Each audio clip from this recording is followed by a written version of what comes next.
In this video, I'm going to show you all the different ways of how you can get Turo promo codes.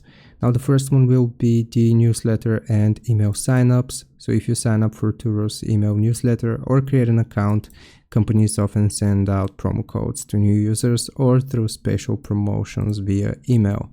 The referral program is the second method. Turo offers a referral program where users can refer friends.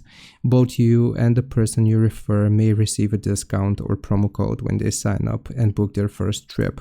You want to check the referral section in your account for your unique referral code. There are also seasonal or holiday promotions. Turo frequently offers discounts during holidays or special events, so you want to keep an eye out on Turo's social media, for example, their Twitter, Instagram, Facebook. Now, there are also different coupon websites where you can find some deals, such as these. Turo app notifications. So if you have the Turo app, you want to enable notifications because Turo may occasionally send promo codes or discounts directly through the app. And you can also follow Turo on social media, like I showed you in a previous step.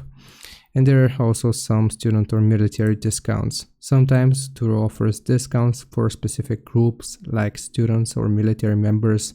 Check if they have such promotions by contacting Turo support or looking through their frequently asked questions section. Hope this helps. Leave a like and sub. I'll see you next time.